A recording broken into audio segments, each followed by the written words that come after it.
r/no sleep. Hosted by you/02321. Life on the Road. Part 1. The Fire Watch Incident. Due to some circumstances out of my control, I need to live in constant motion. If I remain in one spot for too long, well, unpleasant things tend to happen. To avoid this, I took up a nomad life style of living out my car or in motels. Being a truck driver is out of the question because I would be requested to have certain routes. I can't even stick to a certain routine for very long. I think this life may be hard on others, but I found myself perfectly content with always traveling. The only real downside is my bank account suffered. In order to stay warm and fed, I took jobs most people aren't even aware of through a corporation regular folks should never find out about. Some of these jobs were simple. Go to one place and see if anything weird is afoot and report back. The corporation always needed eyes on the ground and I didn't need to solve the problem. Just confirm if there is one. I received a request to go speak with a forest ranger in a fire watch station a few days' drive from my location. The job's payment was to cover at least a month of gas, so I accepted it right away. Sometimes I got lucky and could knock a few small jobs off at once, but this time I only had the interview request. I went directly to the listed forest and checked in with the ranger station. The ones on duty gave me a side eye wondering why I wanted to talk to one of their rangers on duty. He hadn't told them about anything strange going on, and people tended to not want to hike all the way to the fire watch tower to give some news. I lied saying I was a distant relative and told them some family issues came up that the ranger needed to hear about in person. I didn't want to ruin his reputation mentioning my real purpose for being there. They offered for me to talk to him over the radio, but I was adamant on walking over. They looked at my polished, yet well-worn shoes and dress shirt. I may live on the road, but I dress like an office worker when I took jobs. Nothing said I needed to dress sloppy just because I didn't have a real home. They waved me through asking to sign out whenever I came back. The hike wasn't pleasant and the heat made me unbutton my shirt a little by the time I could see the tower through the treetops. My shoes hurt my feet and I cursed myself for being so stubborn on looking formal. I was getting paid for this, so I refused to complain to anyone but myself. I arrived at the base of the tower to see a man pacing waiting for me. They sent him a radio message ahead of time saying I would be on my way, and he assumed the real reason why anyone would come to see him in the middle of the forest. I raised a hand to greet him when we got closer. He was taller than myself with a long beard. His eyes dark and sunken in his face and his clothing hanging loosely from his frame as if he lost a lot of weight recently. His hand shook at his side, clearly showing he wanted some sort of vice but didn't have whatever his body craved. "Are you Barry?" I asked, not bothering with the last name. "That's me. You're the one they sent?" You know? The company that deals with this sort of thing? Mister. He trailed off, clearly forgetting my name. "Adelaide," I said quickly and got right down to why I arrived. "You said you've been seeing things in the woods? What sort of things?" Since a few hikers have gone missing, the corporation wanted to gather information to see if they could figure out the cause. I explained, sounding as positive as possible. Barry gave a distrustful look. He appeared to be the type of person who didn't believe in anything that lurked in the woods besides hungry bears. That was, until he experienced something strange himself. He acted reluctant to speak about it even after I came all this way. He needed to accept that no matter what he said, I wouldn't dismiss him outright. Finally, the ranger cracked, saying what he doubted anyone would take seriously. "I've seen a girl the past few months. She's dead. Or dead looking. I really didn't want to know what she would do to me, so I looked online and found all sorts of weird protection charms to keep her away at night. She just stands at the foot of the stairs screaming for me to come down. I can't tell any of the other guys about this. They'll boot me for sure. I need this job, I can't do anything else." He sounded exhausted.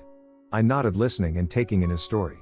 I asked him to show me what he set up and found salt lines and symbols drawn in chalk along the wooden railings. I knew from experience that the symbols did nothing. Most were from video games or other sorts of media. The salt may be useful on keeping some creatures away, but I didn't know what we were dealing with just yet. He even showed me footprints in the dirt he said belonged to the girl who screamed at night. That was interesting. The shoe size was far too small to be his own. Either some person was out in the woods messing with him, or something not natural really waited for the ranger when the sun went down. I checked the time, finding the sun set in about 3 hours. I debated on what I wanted to do. I wanted to believe him. I wouldn't dismiss a story like this because something supernatural was implied. But I couldn't take it at face value either. I needed more proof besides a tired forest ranger and some footprints. I didn't know how long it might take for the dead girl to show up. I could risk staying for 5 nights. Maybe less. If any signs of something odd didn't appear by then, Another person needed to be called to finish the job. My payment would be cut too. This dead girl needed to not be shy for my sake. I told Barry I wanted to sit and wait at the foot of the stairs that night to watch for her. He looked at me as if I was crazy, then got angry. "You don't believe me, do you?" He accused the lack of a decent night's sleep causing him to have a short fuse. "I believe you, but in order to call in a more experienced agent to solve the problem I need proof.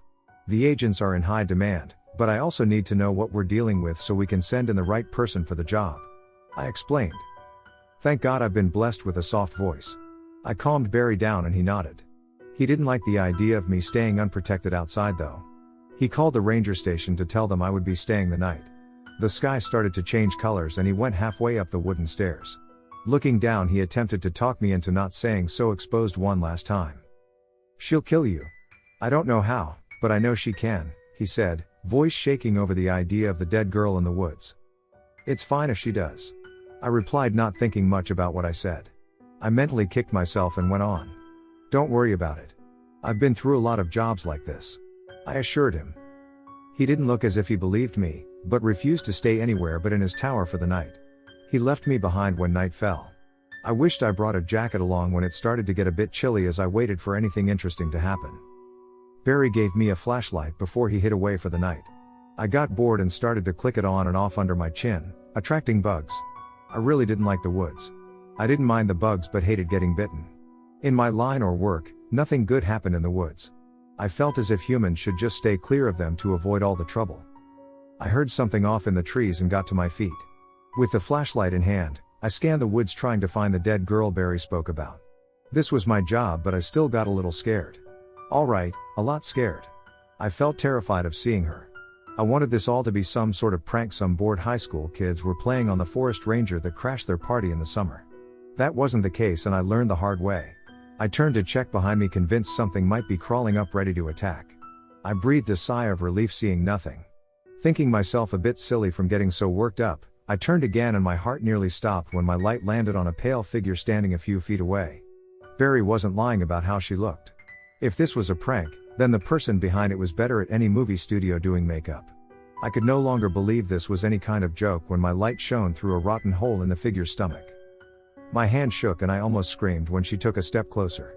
Her one foot twisted in a way that made her walk with a limp. Her skin pulled back and clinging to her skull and lips gone. Long black hair limp and falling out in places. One hand missing some fingers, and I suspect some sort of small scavenger animal took them. At least I knew sort of what I was dealing with. She was physical. Not a ghost like I first assumed. Ghosts can emotionally break you to the point where you'll never recover. An undead creature like her could just kill me and eat my remains. Some days I didn't know what was worst. I'm just here to help Barry. Could you tell me? I started to ask in a very scared tone I hated myself for. I wanted to ask her why she was there and what she wanted. Sometimes creatures were friendly and just wanted to talk. I've come across a great deal of the nice monsters but wasn't so lucky with her. At the mention of the ranger's name, she snapped. Her mouth opening wide with a loud echoing scream coming from it. I took 3 steps back by the time she covered the distance. Her thin rotten hands falling on my warm flesh and tearing. Her screams the last thing I heard that night. She made quick work of my insides and I bled out within seconds.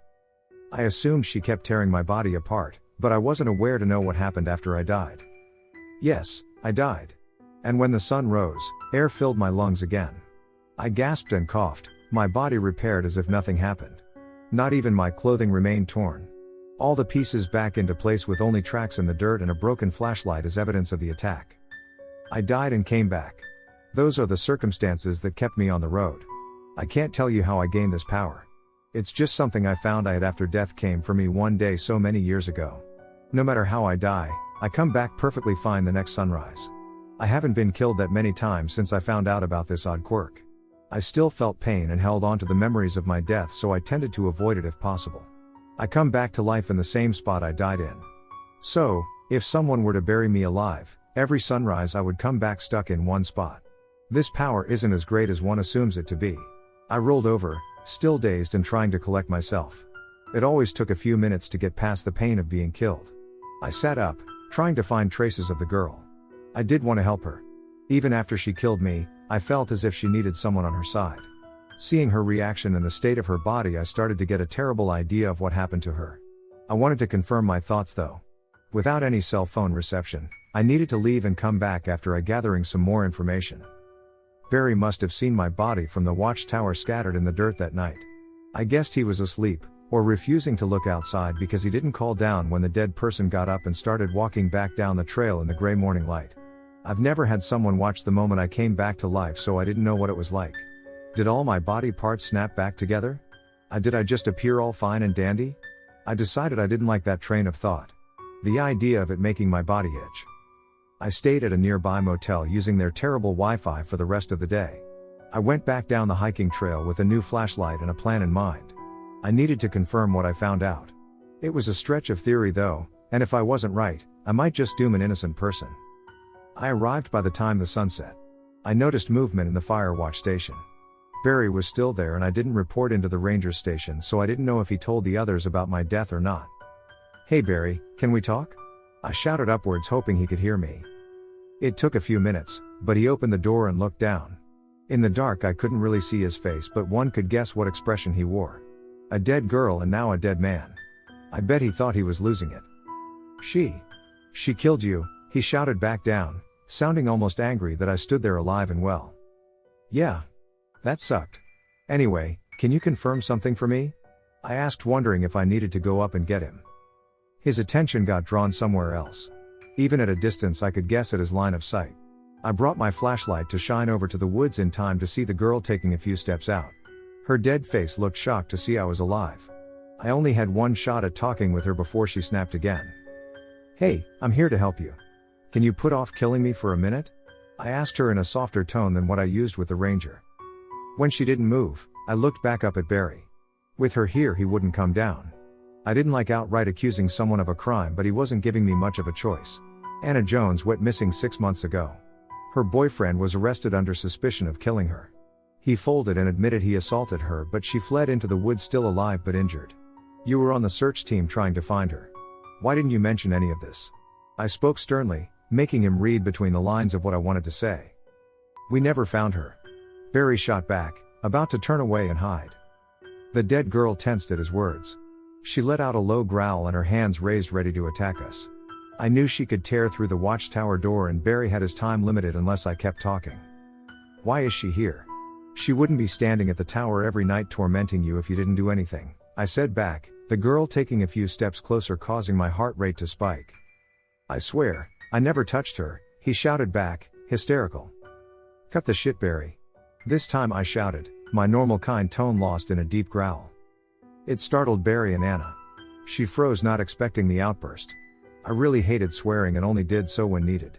I jolted the ranger enough to say something that confirmed my terrible theory. She was going to die anyway. The woods went silent as his words faded into the dark. I glanced over at Anna, her thin arms wrapped around her rotten body. She hunched over, shaking in rage over what happened before her death. Her boyfriend, someone she trusted, got drunk and assaulted her. When she ran into the woods and at death's door, another man showed up. Someone that should have done everything in his power to save her. I didn't ask him to elaborate on what Barry did. My throat already tasting like acid and I had trouble keeping my own disgust towards him down.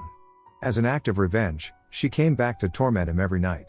Anna strong enough to kill Barry with her undead body, but she wanted him to suffer for as long as possible. I felt myself agreeing with her.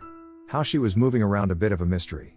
I've heard such a thing happening before, but not the reasoning behind it. Some places, like bayous and deep ancient forests, held power no humans understood. Sometimes this power acted in the strangest of ways when mixed with a human will. Anna had enough willpower to borrow some of the forest power and to make her rotting body move out of spite. I respected her for that. She moved again and I put myself between her and the stairs upwards. Her hand raised and I remembered the pain from the night before. I flinched but stood my ground. Listen, please don't kill him. I swear I have a good reason to ask you this. I told her, arms spread wide trying to keep her back. He deserves it, but I was sent here by a corporation that deals with supernatural creatures. If you're perceived as dangerous, they'll hurt you. I don't know if you'll still be alive after your goal of revenge is taken out, but I don't want to risk it. You shouldn't be punished for taking action against the one who hurt you. She hesitated, the dead face making it impossible to read her emotions. At least she listened. I took a step closer, waiting for her to lash out. When she didn't, I offered my hand. Let me call in some favors. We'll arrest him for what he did for you and he'll rot in jail until he dies a natural death, or gets fresh with another inmate. I know people who owe me a few things. They can put a curse on him to ensure he doesn't take his own life. And they can also give him nightmares more terrifying than anything you could think of. That is, if that's what you want. A long tense moment came between us.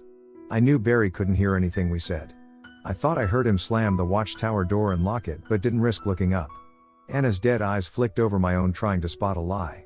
A drip of sweat ran down the back of my neck in the cool night air. Finally, she cracked. Her face muscles working to cause her lipless mouth turn into an odd smile. I smiled back at her, my heart aching for what she went through.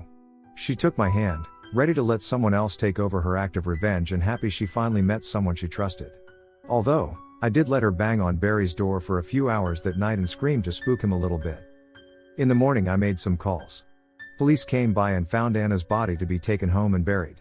She found a tree to curl up under, ready to not wake up again. Barry was arrested and he raved about Anna coming every night and completely snapped. Him saying I'd been killed only to come back the next day didn't help his case at all. With some prodding he admitted in detail what he'd done to a poor lost dying girl, but I never asked to hear what happened. Knowing as much as I did already felt like too much.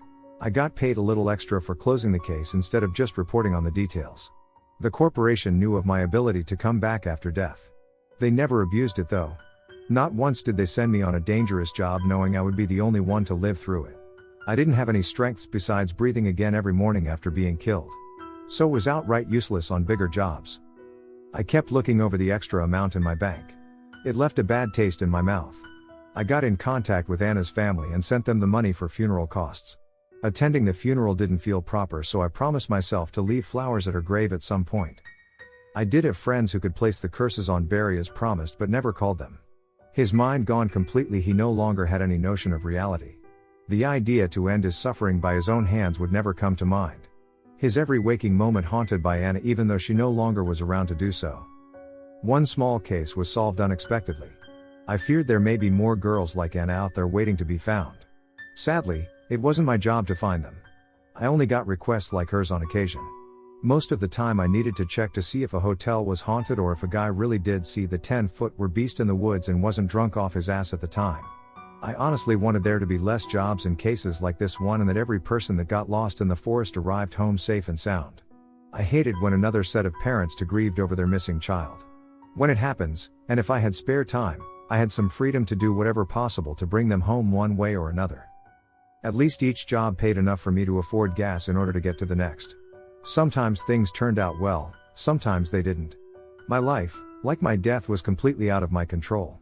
Getting into my car, I found directions to the nearest and cheapest hotel to get washed up and rest before tackling the next request and wondered where my life might take me.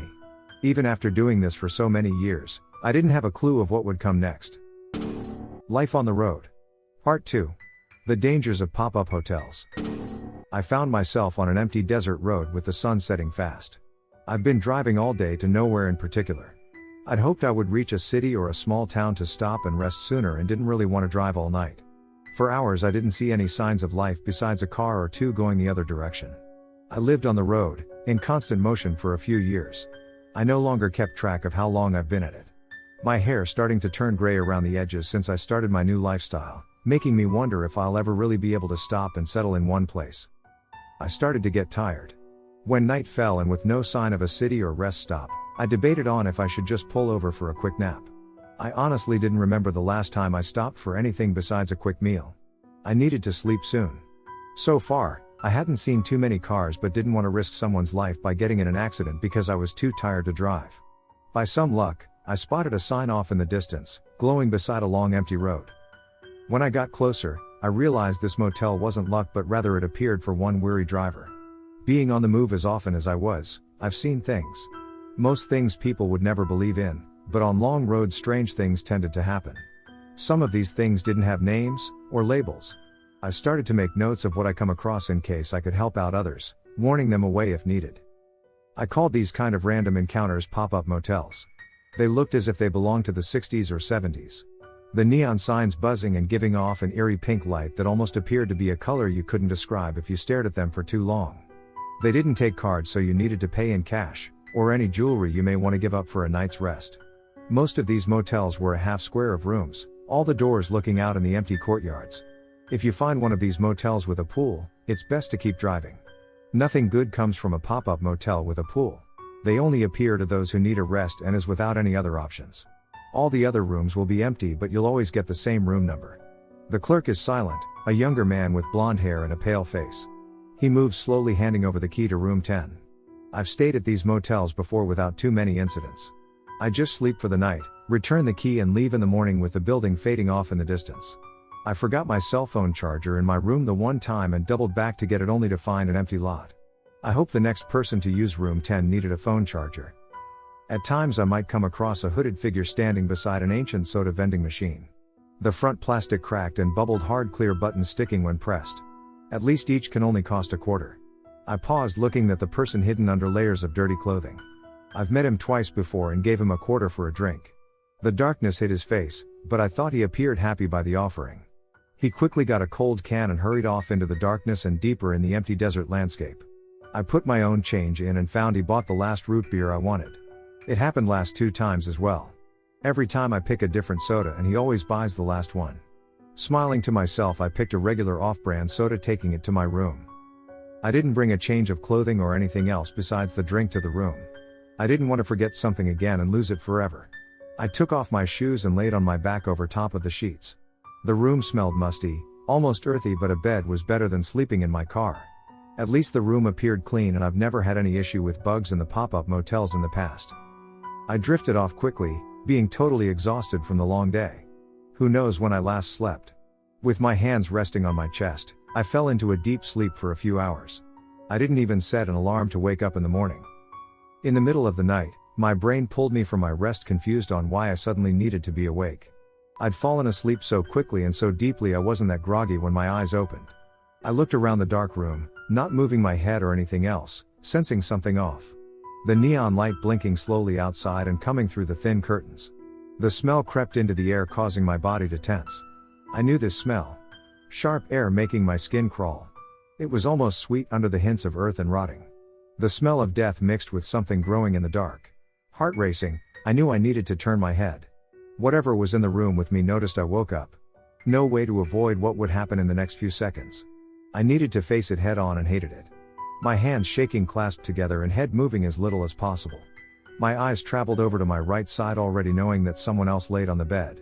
My throat went dry seeing the shape in the faint pink neon light. The face been covered by a white cloth with mold growing through it.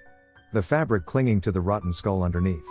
I knew that there was always a risk of encountering something supernatural in a pop-up motel room. So far, I'd been very lucky. That night, my luck ran out. The shape turned its rotting head, and if it had a nose, ours would be touching. In a flash, the thing got on top of my body, pinning me to the hard mattress. The entire body almost rotten away, the skin replaced by splotches of mold and rot. The hands made of bone, only held together by the mold wrapped around my wrist painfully. I got one hand free and pushed it against the exposed ribcage, trying to get the rotten body off. Through my fear, I found myself thinking the body almost looked beautiful in a way. The colors mixing well in the odd light coming from outside, revealing delicate lines and shapes flesh normally covered. The hands wrapped around my throat, cutting off my line of though. I kicked and thrashed trying to get free. I was going to die in that room. I knew that for certain, but hated the feeling of it. Death hurts. It always hurts. Most times I feel into a cold darkness that I feared I would never come out from. My hand caught the cloth covering the skull of a face, tearing it off. The creature didn't release its grip from my throat, and even in such a predicament, my mind went blank at what I saw. Set in the left eye socket was a false green eye made of glass. It sparkled in the dim light, matching the colors of the rest of the body so well I couldn't help but want to reach towards it. My palm landed on the cheek of the skull, startling the creature. I was terrified in that moment. Who wouldn't be? This thing could easily break every bone in my body 10 times over. Being strangled to death was a kindness. But my cross-wired brain accepted the fear along with the sudden admiration of the face looking down, meeting my eyes for a brief moment. The fingers lifting long enough for some raspy words to get out. "You're beautiful." I told the monster and meant it. I don't know if my tastes became warped after I started living on the road and dealing with supernatural creatures. I could have always been like this and never became aware of it until I came across the things that lurked in the night. Most of the time the creatures didn't know how to respond to the compliment. A great deal of them acted poorly. The rotten moldy body got over the shock and the hands went back to my throat. I really wasn't into that kind of thing but accepted being strangled over what else the corpse could do. The edges of my sight growing hazy and spots starting to dance over my eyes. In a brief moment I saw the monster for who they'd been in life. A man burned on the left side of his body, and so many failed surgeries leaving the skin appearing distorted. The untouched part of his face any model would be jealous of. The contrast of his scars against his handsome features made my heart flutter for a second. Then it slowed to a stop from the lack of air reaching my lungs. I have a strange ability of cheating death. I don't know how. It just happens on the rare occasion I die. Which has been happening much more often as of late. I wake up when the sun rises, whole and uninjured. If I broke my arm, I could in theory kill myself and wake up alive and well the next day. I've never needed to take my own life and prayed that day never came. To be honest, I never found out why I am able to come back to life and am perfectly content not looking for answers. After being strangled, I woke up on my back gasping for air, reeling from the experience the night before. The phantom pain in my throat remained, causing my hand to rub at the spot. I knew no bruises remained, but my mind fooled me into thinking some damage lingered. Still, I could have stayed dead. Waking up with some pains was preferable to the alternative. Risking a glance over, I saw the rotten body from before. The white cloth over the face again and hands folded neatly on his exposed ribs. The mold growing in a way that made it appear as if he hadn't moved since he died. I sat up but didn't leave. I couldn't bring myself to. This person died alone and rotted away without anyone finding them. The idea hurt my chest. Using the room phone, I called in a few favors from someone I knew who dealt with this sort of thing. Then I carefully placed my hand over the corpse's bony fingers, silently promising I wouldn't let him be alone again. I called in a pair of agents that respectfully collected the body. I left the room with them, following behind the stretcher and the black body bag that held the one I found.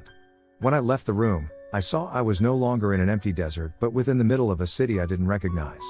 My car parked out in the motel courtroom and onlookers peeking out from curtains to see what all the commotion was about. The pop-up motel rooms connected to any empty motel room available anywhere in the country, sometimes even further than that. The window shows the motel you arrived in, but inside the room is somewhere else. I never got disconnected from the pop-up motel before. At least it was kind enough to bring my car along to wherever I ended up. The agents listened to my story and nodded, making notes. They found out the man was named Michael Burr. He rented out the motel room for at least 6 months. His bank account charged a special rate each month him and the motel owner agreed on without any issues with payment for all that time.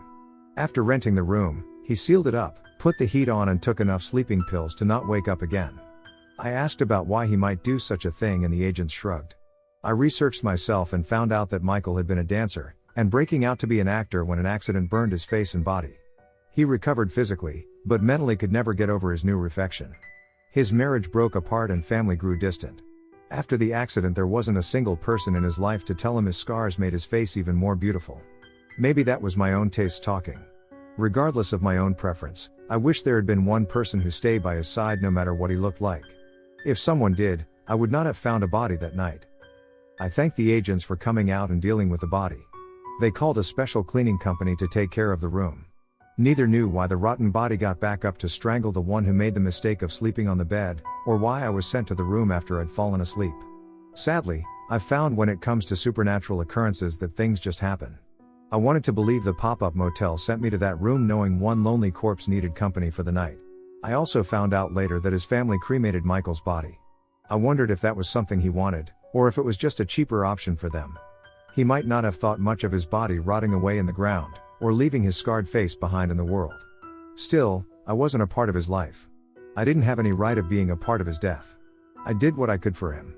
That needed to be good enough. Life on the road. Part 3. Some hotel rooms have creepy crawlies. In order to fund my nomadic life, I took requests from a corporation that deal with things out of the norm. They offered a job that paid a small amount to stay in a hotel room for a night or two to see if anything strange happened. They would cover hotel costs and room service if I ordered any. On the upside, I would have a bed for a night, a decent meal, and access to a shower. One of the only things I missed about not having a real home was being unable to bath whenever I wanted. Some people have suggested I buy a RV. At the start of my journey, I got a one second hand. Through some very strange turn of events, it exploded. The second and third one did not fare as well as the first. I gave up buying them knowing they would not last in my care. It felt like I was adopting shelter cats only to let them outside for coyotes or other animals to eat them. No, I could only seem to live out of my car and random rooms I found along the way. My theory was a RV or a camper could be a home. I could never see my car as a real home, so it was spared from my odd curse that forced me to travel. I accepted the offer of the room and drove to the location. The hotel was connected to a very large casino and appeared to better than most of the places I've stayed at recently. I waited in line and had some issues checking in. The room already been paid for and in my name, but the man behind the desk didn't believe I was the Adelaide that should be staying in the room until I showed him a few sets of IDs. "Do your parents know that Adelaide is a girl's name?" he asked, trying to defend why he refused to believe a man of my age had that as a first name. "I'll call them and ask," I said, making a show of taking out my phone and then pausing. "Oh, wait, they're dead." That normally shut people up and ended the conversation. I rarely brought out the dead parents line and only used it if the person was rude to start with. I remained pleasant, accepting my card key, and wished the suddenly meek desk clerk a good night.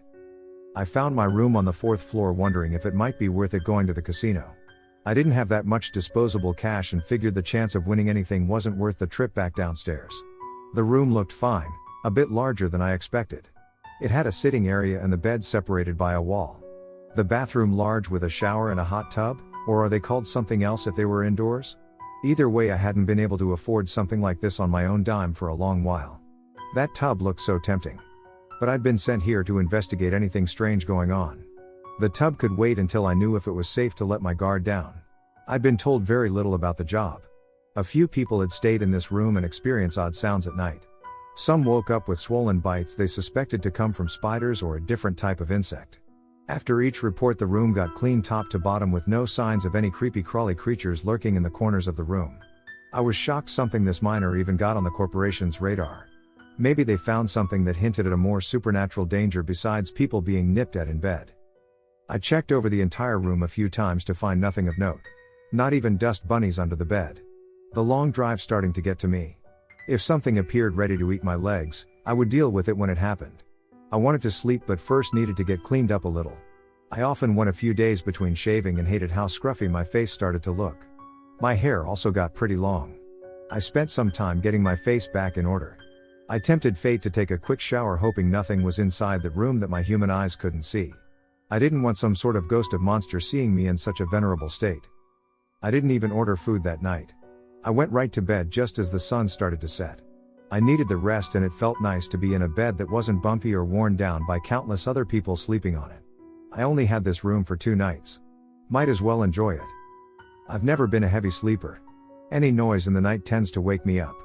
Anything nibbling on my leg bound to make me jump awake and toss the sheets off, trying to find the source of the pain, and I did just that. My leg stinging from where something crawled over to take a little taste. I left the bedside lamp on in case something like that happened. In the low light, I noticed a black shape moving quickly off the bed. I jumped up and flicked on the other lights, then pulled the rest of the sheets off the bed, trying to find anything else hiding in them. I then got on the floor to look under the bed to try and find whatever small thing ran off when I woke up. My mind might have been playing tricks on me. I checked my leg to find a small red marker showing that wasn't the case. I paused searching when a noise came from the bathroom. One so faint, I didn't think I heard it. I needed to pause breathing to hear better. I didn't dare going near the other room or even moving a muscle. From under the closed door came a black shape. It quickly ran across the carpet and close enough for me to identify it.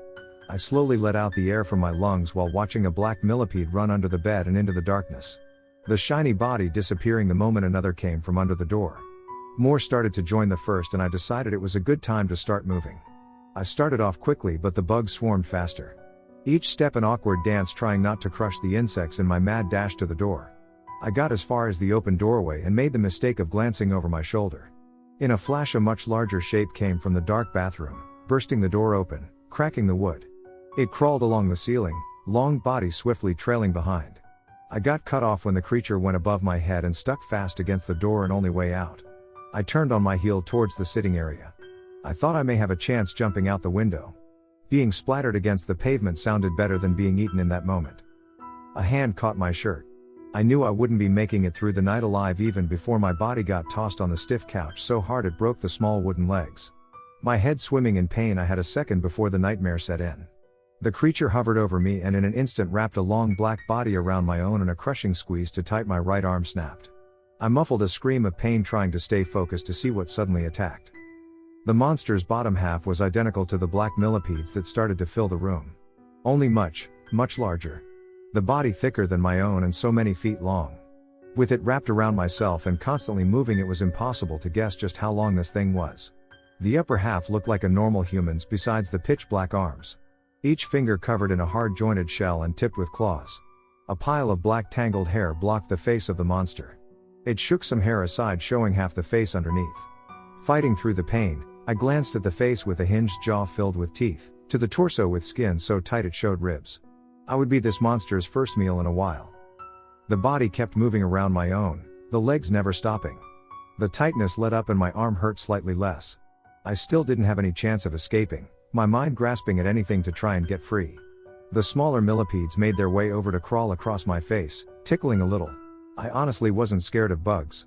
If I didn't have a broken arm or a monster staring at me like a 4-course meal, I would have found the millipedes cute. But I was seconds away from being eaten and my brain went blank from fear. I only wondered why I was still alive. Who sent you? What were you looking for? The creature hissed, in a voice that almost sounded too young for his body. Then again, monsters live for thousands of years. He may have an adult body and still be a child age wise. That explained why he didn't just eat me already. If I told him, he had no more use for me. If I didn't, I risked getting eaten anyway. A no-win situation, and I figured the truth couldn't hurt. A corporation that deals with supernatural things asked me to look at this room, I said, and got interrupted. An agent? He growled. The body got tighter and I couldn't breathe for a few seconds. I shook my head, knocking some of the crawling millipedes off. He released his grip so I could explain. Not an agent. Just hired help, I gasped. I started to feel dizzy.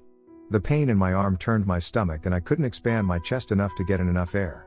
At least the constant moving legs weren't unpleasant. I should be freaked out by being touched by huge bug legs, but I didn't mind them. They were almost cute in a way. Where did you even come from anyway? I didn't see any traces of magic when I arrived. I asked, thinking if I kept talking, I may buy some time. The space between worlds is weak in this room. I found it. This hunting spot at mine. If I eat you, then there won't be anyone to report back about what you have found here. I've heard a little bit about the whole other worlds thing. I wasn't certain of how many there were out there. The things that lurked in the night lived in those other worlds and could cross in hours by using magic. The monsters that were more removed from reason and logic lived in further worlds. Thankfully, all of the worlds where the monsters lived that could rip apart out small planet cost too much energy to travel between, or been sealed away in order for them to never gain access to our small existence. Creatures like the millipede hybrid were fairly common and lived in a world so close they required little to no magic to travel over. That explained why I'd been called over to look at the room. The corporation must have known how close the two worlds lined up here, otherwise they wouldn't have cared about a few reports of bug bites. I went over all of that in my head to try and ignore the hybrid getting ready to tear my body apart. The monster straightened up to use both hands to push back the tangled mess of hair from his face. His mouth getting even longer, if that was possible, and eyes turning jet black. His face shifted from an almost normal one to a monstrous thing from anyone's nightmares. He let out a hiss behind sharp teeth extending past his mouth. Those eyes looked down, expecting a reaction he didn't get. Oh? Too scared to scream, human? Is this face of mine too much for your mind to handle? He mocked.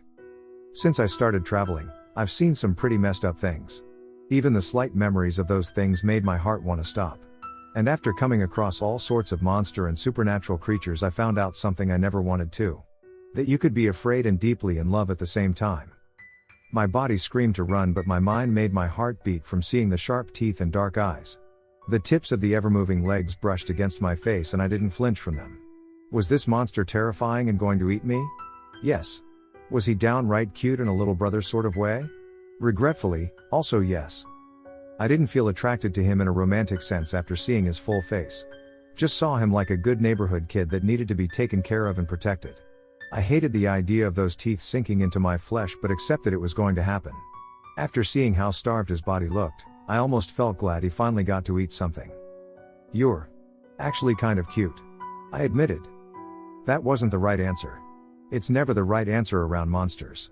They didn't know how to deal with a human not running and screaming from them. When a person didn't act scared, it tended to confuse them, making the creatures lash out. Those teeth came down and my blood sprayed over the creature's face. I thrashed, trying to get away from the pain. I hated dying. Just because I woke up afterwards didn't mean I wanted to go through the pain and fear. Being eaten sucked. I don't think words have been invented that could fully explain just how painful that experience feels. At least he was kind enough to go for the throat to make me bleed out pretty fast. I fell into a cold darkness waiting for sunrise. That black void always there after I died. I didn't know if this is what everyone went through after death and sincerely prayed it wasn't. I didn't feel anything but a sheer cold. My body unmovable, and I doubted it was still there. I only remained in that dark space for a few hours, and yet every time it felt like centuries. A crack of light came to my eyes, pulling me out of the dark and back to where I died. I gasped, coughing, and rolled off the stiff couch. Some millipedes nearly were crushed under my body. I carefully moved around them, trying not to kill the poor things. No matter how hard I tried, one or two always stayed crawling somewhere on me, so I let them instead of trying to win a losing battle of getting them all off. The room covered in them with only enough space on the floor for careful steps. The noise of them crawling around made my nerves tense, but overall, I wasn't too scared of the small army. I could have gotten to the door in time and escape. I considered it. My job was done. I need to confirm something supernatural went on or not, and I got a very clear answer. I took a step every few seconds. I needed to gently push away some millipedes with my foot to make some progress across the room. I stopped by the bedroom doorway, looking inside and finding a large shape curled up in a ball in the bed. Pretty bold of him to stay in this room after eating someone the corporation sent. I didn't want to consider he got tired after the first good meal in ages and needed to rest afterwards. In his sleep, he sensed someone else in the room. Before I knew the creature was awake, he sprang up. Long body uncurling, and he skittered up the wall to press into a corner near the ceiling. His eyes wide and confused under his mess of hair, looking down on the person he killed a few hours ago. "Are you that man's twin?" he asked slowly, trying to understand who I was and how I got there. "No, I can die and come back," I answered, and we went into a stalemate. Since encountering creatures and magic, I found out one truth that not even magic went against. Nothing came back from death. As far as anyone knew, there was no power in this world or any other that could do what happened every time I died. A twin with bad jokes then. The monster concluded, not moving from his spot. "Sure, whatever. Come down so we can talk," I offered, trying to get him to calm him. "Did I eat you? Are more twins going to arrive? Some of my siblings did not eat enough last night, and I would greatly like to see just how many meals we can get out of you." His dark eyes behind tangled hair actually made him scary for a few moments. I did not want to be eaten again and nearly made a run for it thinking about that outcome. I needed to stay though. At least for a little while. I steadied myself, hating what I needed to do. "You can eat me after we talk, alright? This is important. But you should really have a bath first. Your hair looks terrible. Seriously, when was the last time you washed it?" I'd met creatures similar to him before. They looked as monstrous as they should considering their form, but also took great care of their hair. It was a shame his long black hair hung in a knotted mess. His hand went to a long strand for a moment, considering what I asked. "I do not know how to get water in this place," he admitted. "Come into the bathroom. I'll show you." To my surprise, he slowly went down the wall and across the floor to follow me. I debated on the shower or the tub. I didn't want to have to talk over the noise of the shower, and the tub could fit at least most of his long insect body. I turned on the tap to start filling it with hot water and then looked for some shampoo. I found a small bottle, not enough for his hair. I sat thinking, with the monster in the same room. His eyes on my back, wanting to attack at any second. He'd gotten a taste of human. With one sitting in the same room utterly defenseless, it was tempting to have another meal. "I need to go to the store downstairs to buy some stuff. I can bring back some snacks too. Is there anything you like?" I offered, and the creature was on top of me in a second. His heavy body pressed down and face twisted in a snarl. My pulse jumped, making me almost scream at suddenly being face to face with this monster. "Do you think I'm stupid enough to fall for that?" he hissed, cheeks turning red at the insult. "I can take a millipede with me. You'll be able to find me again if I had one, right?" I said, thinking back to some vague information I heard before about creature very similar to this one. With there being so many different monsters, all with their own rules and powers, most of the time trying to understand their abilities was guesswork based on what other creatures you've come across. Guessing could be a dangerous thing, and I found most people who deal with monsters specialize in one type, if possible. "Yes. I suppose. They do appear to be insects from your world, but are much stronger. You should not be able to harm one, but if you do, I'll find you. I won't be as kind as I was last night. I'll tear open a small hole and let my siblings eat you from the inside." That was a terrifying idea. I raised my hands, Sweat started on my forehead from stress, making me look harmless. The creature believed I wasn't trying to make an attempt to flee. I knew I would be eaten again, it was just a matter of when it happened. I needed to play it safe to put the pain off for as long as possible. With a wiggling insect tucked in my pocket, I left the room. I didn't spend that much time outside. Just long enough to buy some shampoo and food from the little store next to the casino, then headed back to the room. If I wanted, I could have called in a few connections to come over and save my life. But I went back inside, the millipedes hiding for a few seconds when a human entered, then crawled out comfortable. I was the person they nibbled on the night before. I went into the bathroom to find the monster in the tub and water overflowing. His long body always moving but upper half staying in the water. The water spilled over into the drain set in the tiled floor, so I didn't turn the tap off. I took off my socks and let my pants get soaked when I sat next to the tub. "Here, try this. It's sweet," I told him, holding out a honey bun I bought downstairs. He looked at me suspiciously. Monsters don't use money but rather exchange time, information and favors. Getting something for free nearly unheard of with them. I needed to tell him I was human and therefore the whole giving him food for nothing was a gesture, a part of my culture. He accepted the idea and took the treat after I unwrapped it for him. "What's your name?" I asked, watching the monster shove the pastry in his mouth. Yeah, he was cute. I didn't think too many people would share that opinion though. "Malt, why?" he answered, hesitating to say his full name for a moment.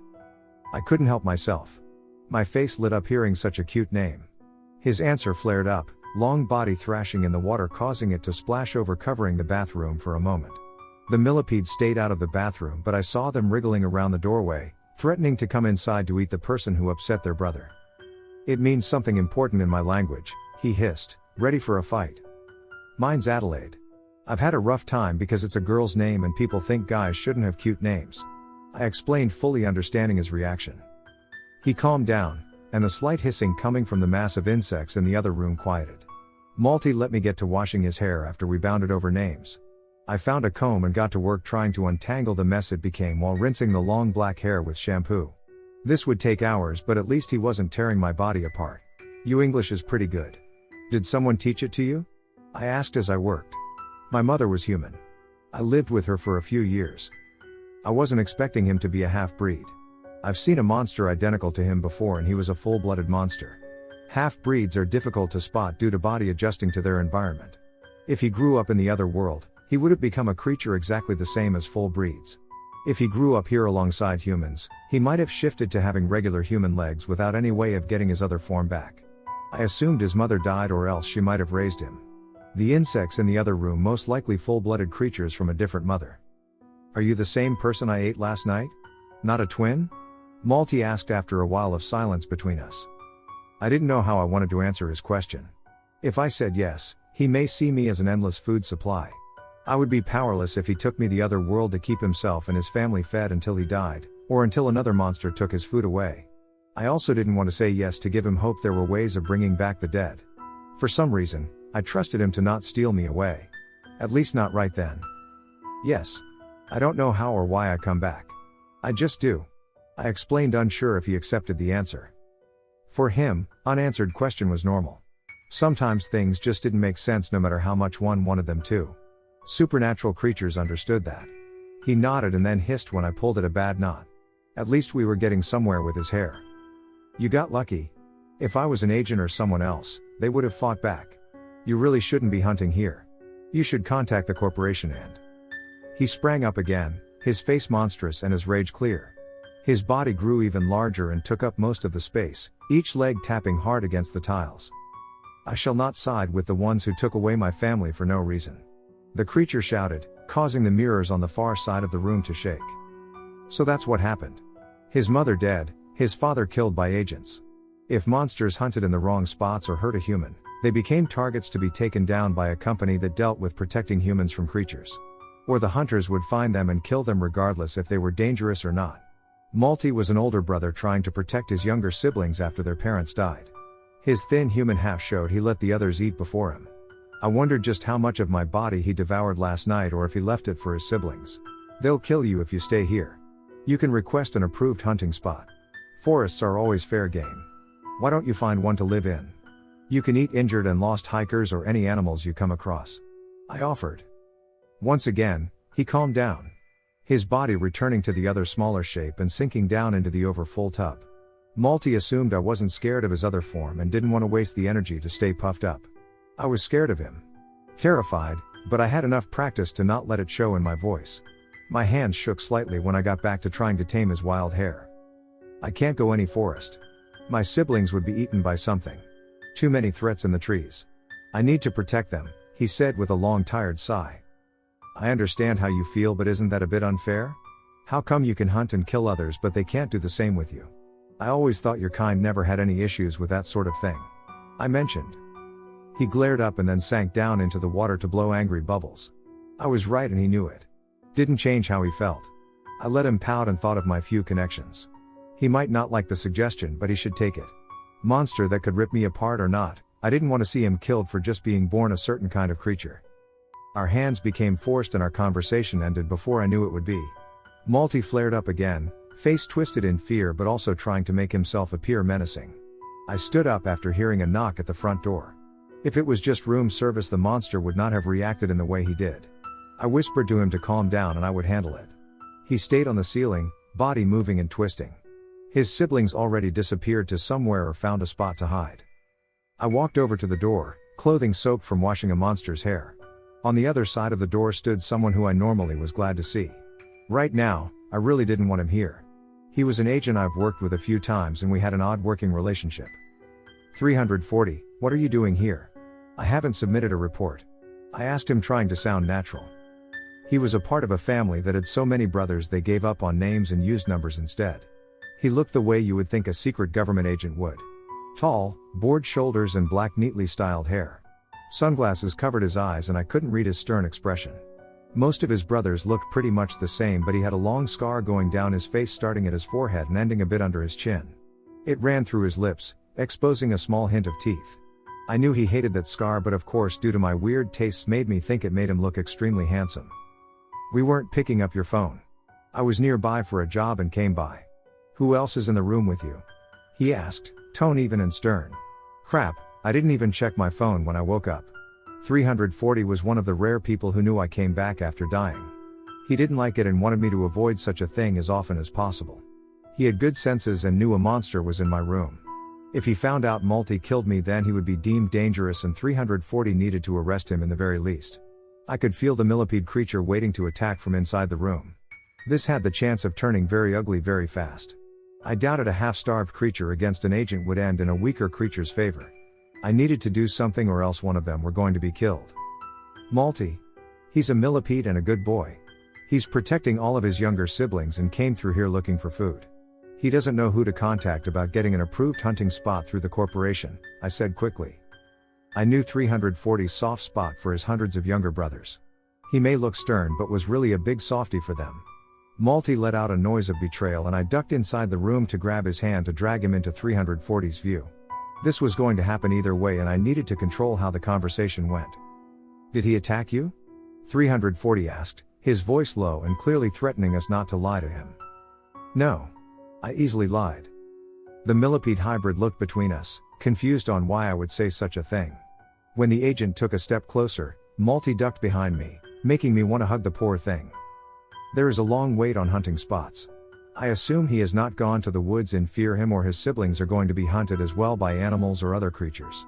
340 said and my heart dropped. Now what? This creature would not last long without being able to find a way to get a reliable source of food. 340 saw how I looked down at Malty and saw we were both still dripping water. The agent was smart and he knew me. He put things together and assumed I'd been trying to take care of a monster who easily could overpower me. I was dumb like that. His siblings are other millipedes, correct? And they can travel between weaker part of the worlds? They can be useful for the corporation. If they apply, they may be hired in order to deliver messages to agents on the field in a more discreet manner than using mailmen or spells. They'll also not draw much attention, so won't be in much, if any, danger on those job requests. I've heard that the offices always need workers. If he can read and write, they'll hire him. 340 offered. I totally forgot that the corporation always lacked manpower. Hell, that was why I was the one looking into odd reports and not an agent. They didn't have agents to spare on something so minor. Of course, they would hire Malty and his siblings. They paid pretty well too, meaning they wouldn't need to worry about food for a very long time. Well? I whispered down to the boy, hoping he agreed to the job. I didn't blame him if he wanted to refuse. These were the people who killed his father. Then again, supernatural creatures were normally pretty understanding when it came to that sort of thing. If the murder was justified, they didn't hold a grudge no matter how much they loved the person that'd been killed. A long pause came between us as we waited for an answer. If my siblings are fed, it's fine. We can work.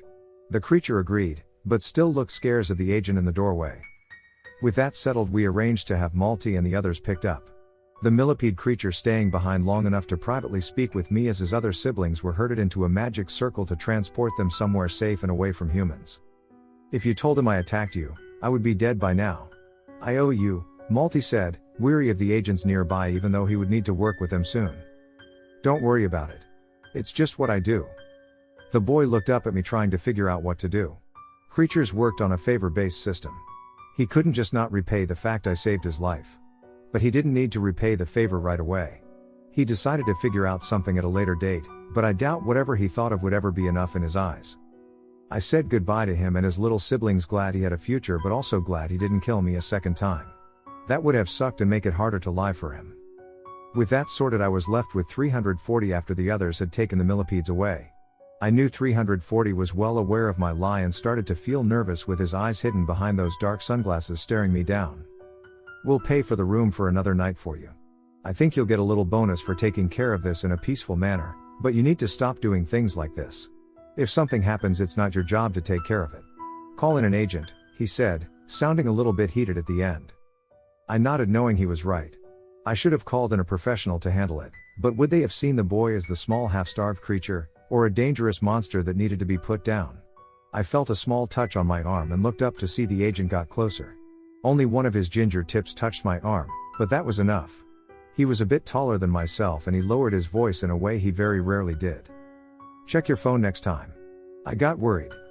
I nodded again, feeling very tempted to take his hand. He backed away, returning to his normal stoic agent image. He knew we couldn't have a relationship besides seeing each other through work because of my own limitations. But we were able to have brief moments like this.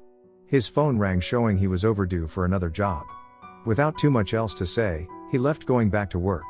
I stayed at the hotel for another night but found it hard to sleep. The room sounded too silent. I tossed and turned and then gave up to spend time in the casino for the rest of the night. My funds going up and down for hours, and in the end, I cashed out with enough winnings to buy a new lighter. I smoked on and off, and that day felt like a smoking day. I left that hotel behind thinking there was a good chance I'd never see it again. I got lucky this time. I only died once and found a monster a good place to be. The next time I wouldn't be as lucky. In this word, things lurked in each dark corner. Not all of them were caring older brothers that wanted to protect his family. Others were pretty nasty and I risked coming across them next. Still, I picked a random direction to drive in, unaware of what I may come across in the future. Life on the road. Part 4. A reason to keep moving. When you get a job that's related to the supernatural, you start to really hate the woods. Creatures use them as a hunting ground fairly often because of how easy it is to pass human deaths off as an accident. People get lost all the time. Simple as that. It's also much easier for a 10-foot tall monster with 6 limbs to hide inside a dense forest instead of in the middle of the city. Most of the jobs I picked up involved the woods in some way. I stayed on the road and never lingered in one spot for too long. To earn a living, I investigated rumors of creature sightings to pass along to a corporation that dealt with that sort of thing. A great deal of the stories turned out to be false, but the true ones often became difficult to handle. I should always leave after I confirm a supernatural cause, but in some cases I simply couldn't do that. A job came up to just look around a popular campsite because a handful of hikers had gone missing in the past few weeks. The fact no body's been found, or any traces of the person, was enough of a reason for me to start talking with people. I didn't come right out the gate asking about supernatural sightings. I doubted that would get me very far. I instead started out with a professional and logical reason to be interviewing people, then went with the flow of the conversation. Hopefully it drifted to what I needed to know. For this job I put on my dress shirt and good pants to make myself look somewhat official. It was too hot for a jacket, so I kept it in the car. I carried a clipboard and printed off some fake info-dense reports at the local library. I then went to each camping site requesting if I could speak with them about if they'd seen any strange wildlife lately. Someone related to one of the missing campers said they heard some strange voices off in the woods before their friend disappeared. I asked the campers about the voices, claiming it to be some pet parrots and other exotic birds that were released by a neglectful owner. I lied, claiming to be a part of some sort of government-funded environmental group researching the effects of invasive species along with released pets. Everyone I spoke to accepted this lie, mostly because I've had so much practice making it sound believable. Gathering information became easier when people could claim the voices they heard were some sort of parrot and not some creature they didn't think was real. And some people outright claimed to have seen pale creatures that stalked lost hikers without caring how it made them sound. I collected all the information I could. The sun's starting to get low and I only needed to check on one last campsite. So far everyone acted friendly and willing to help with my false parrot job. With it getting so late, I got worried that the last few campers didn't want me to bother them. I walked up to the last site and spotted about 6 people sitting around the fire. They were roasting hot dogs and my stomach growled from not eating that day. Traveling like this was rough and some days I needed to save my wallet. At least after this survey job got done, I would have cash for a decent meal. The group stopped talking and looked over at me confused on who I was. They assumed I might be a ranger of some sort wanting to tell them they broke some sort of camping rule. I hate to bother you at dinner time, but may I ask you a few short questions related to an invasive species study? I asked in the politest voice I could. I've been gifted with a softer voice and a kind face that got people to relax around me. Even though they were eating, they agreed to listen to my questions. Kinda late in the day to be doing this sort of thing. One of the older men pointed out after I wrote down the first set of their answers. You are the last site. I didn't want to head all the way back to town and then need to come back tomorrow. As far as I'm aware, no new campers are set to arrive and a few are leaving. I wanted to get this finished in a day. I explained and it was an honest answer. He nodded and took a sip of his beer. A boy no older than 10 came over and asked the man to help him open a package of chocolate for s'mores. As could tell, this was a close family camping for the weekend. I felt bad invading their space and swore to leave as quickly as possible. Have you heard any strange sounds at all? We suspect there was a parrot released in the woods and would like to confirm where it may be. I explained and the older man gave me a look. A parrot? I suppose we haven't really heard anything strange. But would they really send someone all the way out here asking about a single parrot? He questioned, his dark eyes narrowing. He seemed nice enough, but also the kind that disliked the government for whatever reason. The boy near his chair spoke up, unaware of the implication in the man's question. We heard something last night. There must be more than one parrot. We kept hearing someone in the trees saying help. He mentioned but didn't look scared over what he just said. The man's eyes widened, not knowing this happened. The rest of the adults stopped to listen. I let them talk, thinking I might have stumbled onto something. I didn't know any of that. When time did this happen? The man asked, setting his beer down. I dunno. Late. You were snoring, so we asked Auntie Ruth to go out and look. She was out in the woods for a few minutes. Then came back acting weird. She said she just got sick. The boy explained. How come you didn't tell us any of this until now? Another adult questioned. It's not a big deal. Auntie said it was nothing and to go back to sleep. I didn't hear it again, so I thought I was dreaming. She's not been feeling well all day, so I didn't bring it up, he said and went back to his chocolate, unaware of the eyes on him. This was strange and weird enough to call in an agent to look things over with me. I wanted to ask about checking in with the aunt, but with my cover story I couldn't. I've heard stories about people going into the woods alone and coming back different. I didn't have proof that happened last night, or the aunt just really wasn't feeling well. I couldn't hang around to check, but also didn't want to leave in fear these people were in danger. I noticed the group started to look at the stranger still standing around and knew they wanted to ask me to leave. I opened my mouth to thank them for the help and trying to figure out a way to stall things. Then, the world started to shake. The small group cried out in shock because we were in an area that never got earthquakes. The shaking stopped quickly enough and only knocked over a handful of things. No one was harmed, but fear ripped through my stomach. I knew what just happened and didn't have a clue on how to warn them to leave without sounding insane. They all appeared shaken up beyond experiencing an earthquake for the first time in their lives. Deep down, they knew what happened wasn't normal but didn't want to admit it to themselves.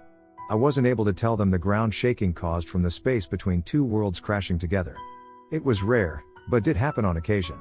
Sometimes two worlds overlapped, and other times a rip would break between them, letting all sorts of creatures to flood through before the dimensions repaired itself. I didn't know if the crash created a break or not, but needed to get them all to leave just to be safe. Just when I thought of some sort of excuse, a perfectly good reason for them to leave ripped through a tent. Two of the campers screamed, seeing their family member break free of the fabric, her body changing into an unnatural shape. My heart sank knowing Auntie Ruth had been eaten and replaced the night before. The clash of the worlds and sudden burst of magic scattering through the area caused her to drop the human disguise to attack. Normally these creatures were a bit stealthier, but she'd gotten so riled up with the air being stirred in such a chaotic way. My eyes saw magic flow better than other people's simply from being around it more often. I couldn't see how it really looked and acted, but from what I could see, the forest's natural flow got totally out of whack. The monster screeched, causing the rest of her family to freeze. The mouth taking up half the face and skin losing all color. Her hair started to fall out and hands turning into claws. I moved before anyone else. The monster charged forwards, aiming for the weakest target first. I circled my body around the poor stunned boy, protecting him from the sharp claws and teeth that came down. I dealt with the supernatural, but I wasn't a fighter. I knew things others didn't, and it normally didn't help in the slightest. My job was to report and not to kill the monster I came across. I didn't have any magic weapons of super strength. I feared this one creature may slaughter all of us. The claws cutting into my shoulder, spraying blood across the campsite. The man I spoke with earlier snapped into action. He found the axe they used for firewood, and in one swing, he brought it down on the creature's neck. His family shocked into silence for a few minutes. I double-checked to make sure the boy was fine, besides getting mentally traumatized for the rest of his life. "Auntie Ruth." He whimpered. He tried to look at the body, but I shielded his sight until his mother came over to collect him. I doubted he would ever stop blaming himself for asking his aunt to check his strange noises that night. I stood up, shoulder on fire, but the wound really looked worse than it was. We need answers," the man said, face wild from stress. He put two and two together. I wasn't asking questions because of a rogue parrot. I knew about the monsters in the woods, and that was what the questions had been about. He'd been forced to kill someone he cared about, or at least something that looked like that person. The axe still in his hand, the sight of it threatening me to give him the answers he wanted. I needed to confirm if there are creatures in this area or not. "I'm sorry. There just wasn't enough proof to send in professionals to search the woods," I explained, truly feeling terrible. A woman died. He wanted to blame someone besides himself. In a rage, he grabbed my collar ready to attack, but a voice made him stop. He saw the mother holding her son, begging him not to hurt me in any way. He backed off, and I really didn't blame him for the outburst. I would have taken the hit if it made him feel better in the slightest. My attention was drawn towards the woods when I felt a pull deep from inside my chest. It was hard to explain the feeling, but I knew more of those creatures were nearby. When it comes to supernatural creatures, they can be completely invisible to humans if they wanted. But that tended to only apply to ones with some sort of sense that knew being hidden was ideal. The creatures in those woods were feral. They didn't know how to keep themselves from being seen or sensed by others. The man noticed my gaze and tightened the grip on the handle of the axe. "Is there more?" he asked with a hint of fear. "My cell phone isn't working," one of the others said, voice shaking. "That earthquake was not natural. It messed with electronics. Cell phones won't work, but your cars should unless they're electric. You all need to leave. I'll go to the other sites and warn everyone else, if they haven't left yet," I told them. "Thank God we can't afford a Tesla," one of them joked. From what they all saw, a poorly timed joke was what they needed. A few of them started to grab for their things, but I told them to just take anything they could use as a weapon, and their car keys. Gathering their gear just a reflex. I took the time to cover the creature's body with a blanket I pulled from the tent. The boy openly sobbing into his mother's arms, and I desperately wanted to get him to believe none of this was his fault. He might be young enough to recover from such a terrible event. Just as we were about to go different directions, the man handed me the axe. They had two, and I thanked him for the weapon. My left arm hurt far too much to use it, and I was lucky enough the monster went for my weaker side. "Is there a trick to killing these things?" he asked, hoping for the best. "Sadly, no. They as strong as a human, but it can get bad if you get outnumbered because of their claws and teeth. Just fight as hard as you're able and get the hell out of here as fast as you can." I hated that was the best advice I could give them. Based on the appearance of the creature, they were something that really didn't have a name. But I knew the monsters wasn't overly strong, so this group should be able to handle it. "I know the people camping nearest to the parking lot. I'll warn them, so skip that site," the man said, and noticed his family calling him over. The sun started to set and they needed to get moving. I thanked him again to let him leave, with the rest praying he would be alright. I started down the other path, hoping everyone at the next site was fine. By some miracle, none of the other creatures got there before me. I placed the axe behind a tree just before I got into their sight, wondering how the hell to explain all of this. My bloody shoulder did the trick. I told the group of three a crazy guy was going to sites with an axe. I got lucky to get away and just warned the last site.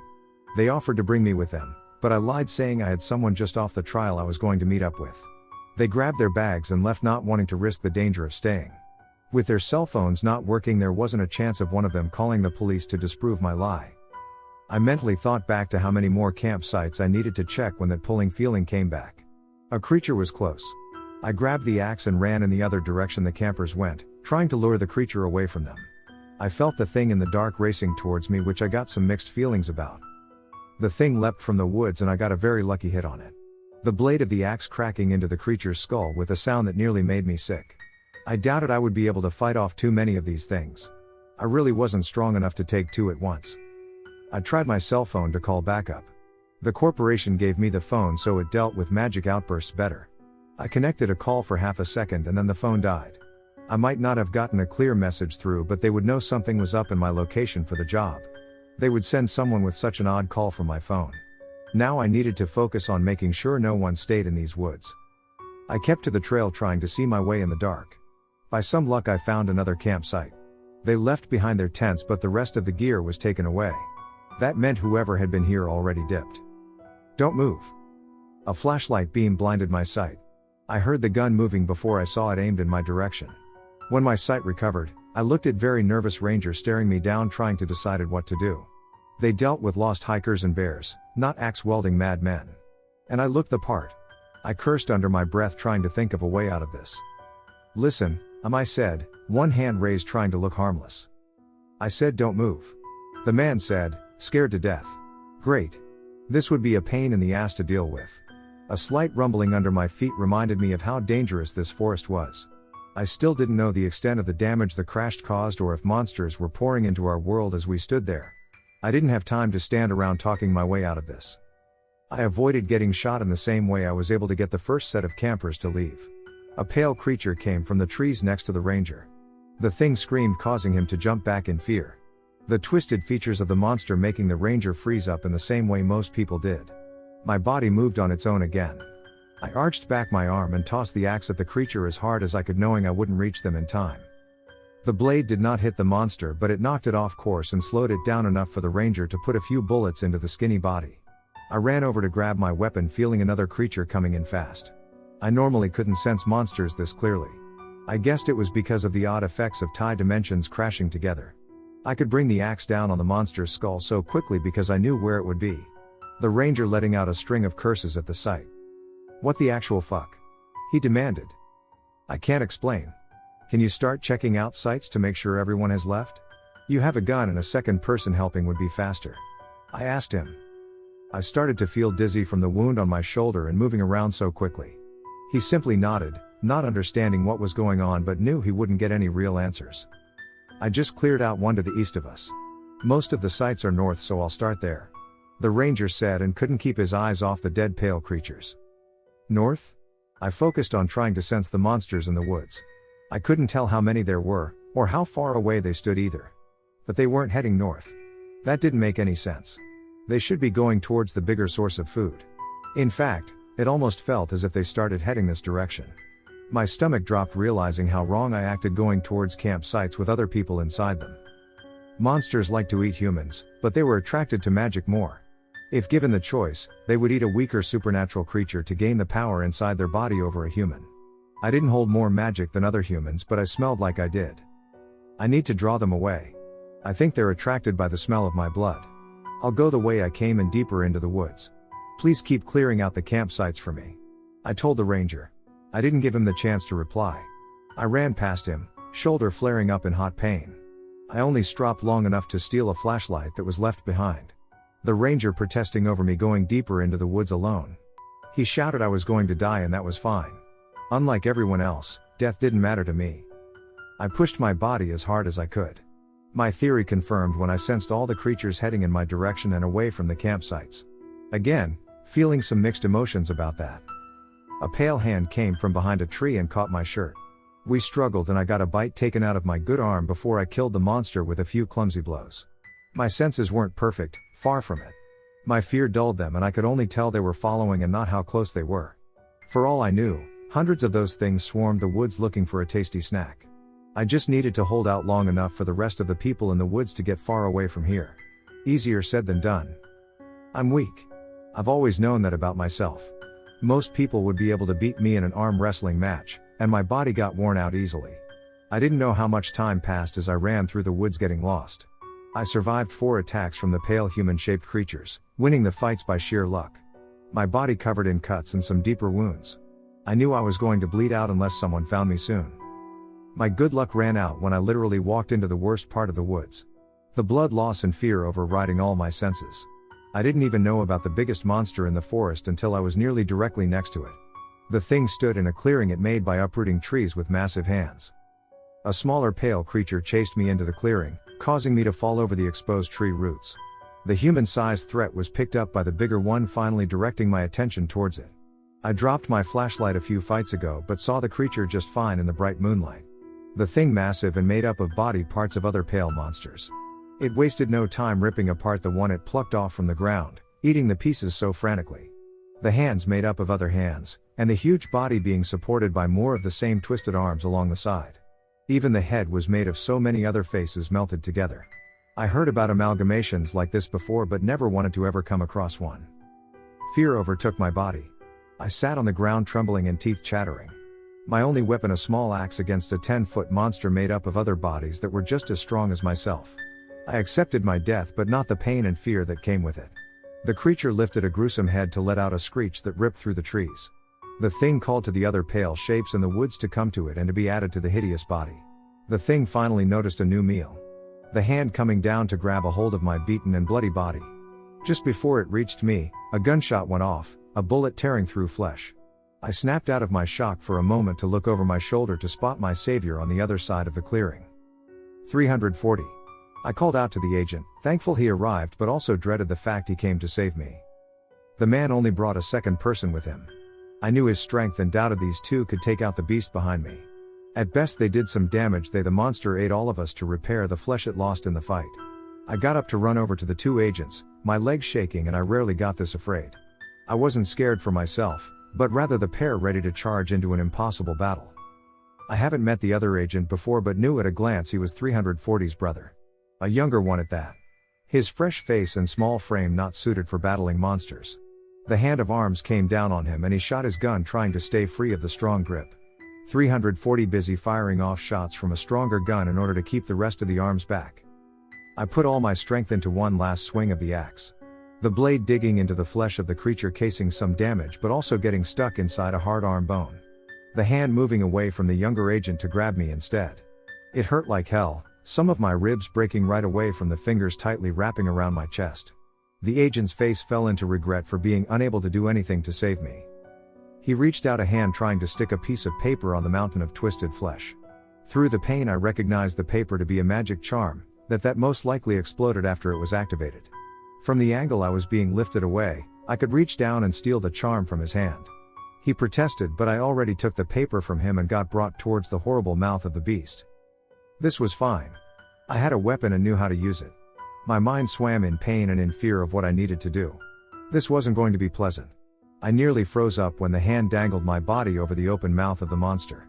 The smell of rotting flesh making my eyes water and stomach roll. I faltered for a second when another hand grabbed a hold of my leg, ready to pull. Adelaide. The sound of my name came ripping through all my pain and fear. I didn't need to look behind me to know 340 started to madly fire at the creature trying to save me. It was too late, we both knew it. I already was at death's door before coming across this beast. At least little weak me could do something to help. The large hand pulled at my leg, ripping the entire thing off. I knew it was coming but the shock still nearly knocked me out. The monster made the mistake of holding my body between 2 fingers, letting me bend over and place the charm on my thigh moments before it was torn off. The shock of the blood loss taking over very quickly afterwards, making me black out. The ripped off leg with the charm dropped inside the monster's mouth, and a few seconds later the entire thing exploded from the inside. One of the things I've learned when it came to monster is that no matter how tough the outside is, the insides are always weaker. Getting an exploding charm in their gut's a sure way to kill something stronger than yourself. I expected to be dead pretty soon after having my leg ripped off. My eyes opened a crack, feeling so damn cold. I wished I felt the pain instead of the ice my veins became. I faintly smelled rain and wondered when it started to fall. I couldn't even feel if I was sitting up or on my back. Suddenly a warmth came to my cheek that spread down my neck for a brief second. Addie. I've always liked hearing that nickname. 340 rarely used it. My face weakly twitched into a smile I hoped he saw, and I fell into the darkness of death that I dreaded. It was a bad death. Sometimes I just drifted into a pitch black sea, unable to feel anything until the dawn came and my eyes opened. Other times I fell into a darkness so cold I didn't understand how I didn't go insane from it. Even being unable to feel my body, everything hurt. That sheer coldness invading every part of me. Then, the noises came. Distorted faint screaming I drifted closer and closer towards. The freezing in my very core increasing as I got closer to those tormented voices. I didn't think this was the real afterlife. I couldn't bring myself to believe anyone else suffered through such a thing. Not a single person deserved the torment of that unknowable place. A crack of light came, dimmer than normal. My eyes opened and lungs flooded with air. That death was bad, very bad. So bad I puked up bile right away and started to cry and shake on my side. I couldn't move for a very long time. Rain came down in the dim morning light and the damp cold soaked into everything. I let myself curl up and silently sob from the experience, not caring if anyone saw or not. Once that got out of my system I sat up, still shaking.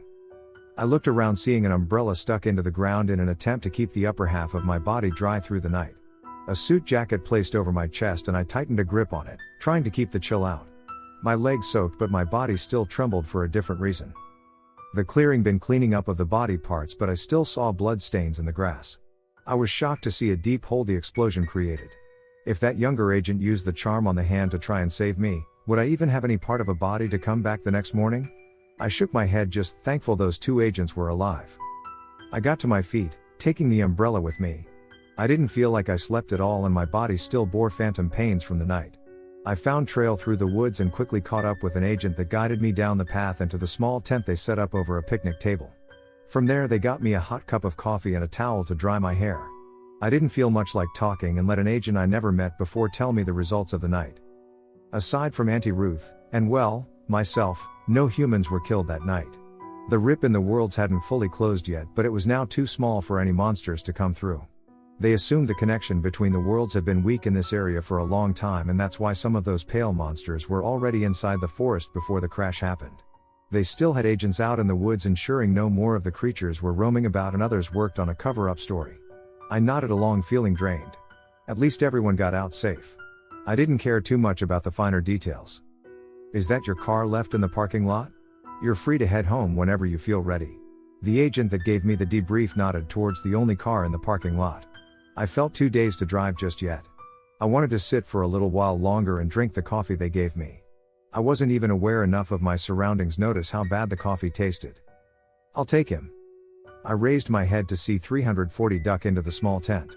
His suit jacket missing, and I finally clued into who let me borrow theirs. No wonder it was so big on me. He was soaked from the rain but didn't appear to care. He fought the smaller creatures all night but only had a few small cuts and a bruise that took up half his face. All of that would heal in a few hours. He already took my car keys out of my pockets while I slept, leaving no room for argument. I still shook my head, not wanting to pull him away from work. It's fine. I can drive myself in a few minutes. I very weakly protested. Where are you staying?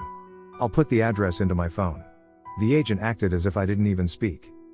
I stood up, uneven on my weak legs. It wasn't this often I felt so bad after a death. My legs screaming in pain after getting up, even though my body fully healed from what killed me the night before. I wavered and a large hand on my back steadied me. I needed to tell 340 what motel I rented a room at, knowing I wouldn't be able to make it there anytime soon. The fact he kept a hand on my back and I still wore his jacket around my shoulders wasn't missed by the other agent. I've never met him before and he wasn't one of 340's brothers. With them all wearing suits, the agents tended to blend in with each other. I caught his eyes darting between me and 340 with his head still. His mind slowly trying to process what possible relationship we had. The two things I learned about the agents was they weren't as intimating as they looked at first glance, and they loved gossip. I wondered if I just caused 340 some embarrassment for not returning his jacket or stepping away from him. My body felt so damn cold I refused to give up a layer, rumors be damned. We stepped out and into the light rain. I risked a glance back at the other agent and he gave me a flash of a thumbs up, approving of whatever fantasy his mind just made up. I was unable to return the gesture without 340 noticing. I just gave him a quick nod and let myself be guided into the passenger seat of my car. I fell asleep right away, listening to the sounds of the rain against the windshield. The jerk of a sudden parking job jolted me awake. 340 hadn't yet mastered a smooth parking job yet. He was always so clumsy no matter how hard he tried to cover up that fact. I got out looking at the small motel and thankfully still had my key to my room. It was one of the half-square motels with the rooms looking out into the courtyard. The room cheap, so I took it. I regretfully took off the borrowed jacket to hand back to 340. He accepted it and exchanged it for my car keys. Then we awkwardly stood in the walkway with raindrops pattering away at the leaking roof. My body feeling too damn cold and I needed to wrap my arms around myself to keep from shaking. "How long do you have your room for?" 340 asked. His phone rang for a few seconds. He dismissed the call and focused back on my answer. "Until tomorrow at noon. But I can extend the stay to one more night if I need to. It's cheap, so I can afford it right now," I said with a shrug I hoped came off as causal. "Do that. You need to rest. I can tell last night was hard on you. You slept all day. Wait, here." He reached into his back pocket ready to take out his wallet to give me money. He always tried to do something like this. I shook my head, not wanting to accept the cash regardless if I needed it or not. I felt a bit shocked I slept for so long. With the sky being gray, I couldn't tell what time I woke up at. I rarely slept beyond dawn on the days I died. That death was harder on me than I thought, but I didn't want to upset the agent by admitting it. "It's fine. I got paid for this job, so I don't need money right now," I said, feeling worn down to the bone. "Just take it so you can go longer between jobs," he almost ordered. I stared at his face, seeing the bruise already healed a little during the drive over. His sunglasses missing, letting me see his steel gray eyes that looked like they should belong to the dead. His stern expression and rough voice making me smile. 340 so damn cute it was dangerous for him. Not all jobs are like this. I just got unlucky last night. Most of the time it's just interviewing harmless drunks about what they thought they saw on a bender, only to find it out a harmless creature behind the sightings. "It's fine," I said and placed my hand over the one trying to offer up some bills. "None of this is fine," he said, the statement clearly slipping past his defenses. The main reason why I refused to accept money from him was I didn't want to rely on someone. It could turn into a habit and I simply could not gain any habits or routines. He knew this. He's known this since we met. His hand closed over my smaller one, and I didn't realize how cold my body became until I felt his warm fingers over the back of my hand. Unable to help himself, he bent down to press a warm forehead against mine. His phone going off again, making him let out an annoyed click of his tongue. I let go of his hand and he needed to answer the call. The fact he got enough time to drive me back to the motel was a miracle. I couldn't ask for much more. I left him to the call and went into my rented room. My body getting the shakes the moment I no longer heard his voice. I needed to see if I could adjust the temperature. There should be no reason why some rain made the air this chilly. I didn't even bring along any heavy sweaters due to the season. Just as my teeth started to rattle, a knock at the door drew my attention. I opened it and for some reason got surprised seeing the agent standing on the other side. I just assumed he would have needed to leave after getting called into work. "I asked for the night off work," 340 said, his normal rough voice with a hint of embarrassment. A night off for him meant 5 to 6 hours. But that was enough. I let him inside to finally be able to get some warmth back. We shared a room like this twice. Both times he needed to go back in for a case and got dressed a few hours before the sun rose. I expected to wake up in the morning with an empty room and a text message saying an emergency came up. I heard his phone ping in the middle of the night. I didn't bother getting up and stayed curled up inside the blankets trying to keep a hold of some body heat. I must have looked so pathetic that 340 felt sorry for me. He stayed until dawn, which made me wonder what kind of favors he pulled to actually have a real night away from work. I sat up when the sun started to creep through the cheap curtains. The agent fully dressed besides his jacket and tie. He found his jacket and I got out of bed to track down his tie. He didn't want me to get up, but I was awake anyway. I stopped in front of him, tie in hand, and started to fix it for him. His hands catching my arms, stopping my progress. Our eyes met in the gloom of the early morning. His hair a mess and pale scar down his face nearly glowing in the dim light. In that moment I thought he was the most handsome person on the planet. That idea making the fact he needed to leave all that much more bitter. "Adelaide, you don't have to live like this. You never should have gone through what you did. You have no real powers, and no supernatural blood in you. You can have a normal life," 340 said, voice in a low whisper. He might look human, but he wasn't. Him and his brothers had no chance of living a normal life. All of them born to be weapons or pawns for the monster they called a parent. I hated the fact he needed to put his life on the line every day fighting other creatures. And I hated I added to his stress because he watched my leg get torn off. I never wanted to force someone who cared about me to witness such a gruesome death like that. 340 cared. He cared a lot, and that was our main issue. I shook my head and started to finish fixing his tie. I had a normal life. I settled down and all that. Got into a nice routine, figured my life out and ready to have nothing happen to me. I paused speaking, tie in hand and hovering on fully pulling up the knot around his neck. The rough fabric seeing better days after going through so many battles. And one day death came. It took everyone. I woke up, but they didn't. I have no answers why I come back, and I honestly don't think knowing changes anything. My family died. That's all there is to it. He lowered his head, knowing something like that happened but never asking for the details. He knew how much it hurt to hear, let alone say. Then his voice so soft I almost didn't hear him. He wanted to offer for us to just run away, to forget about monsters and risking our lives for others. To be selfish for once in order to be happy. I wanted that, but I wasn't the person who could stay with him. I can't. If I stay in one spot, or get comfortable, death comes again. It just doesn't come for me but for everyone around me. I don't care if I die over and over again, but I can't risk losing someone else, I said, finally telling him the real reason why I moved around as often as I did. I let the answer sink in. I ran my hand over his tie to keep it flat and then adjusted his jacket. His head lowered and was a tempting target. I pressed my forehead against his own, chest aching that this was all we could be to each other. Even this much might be pushing it.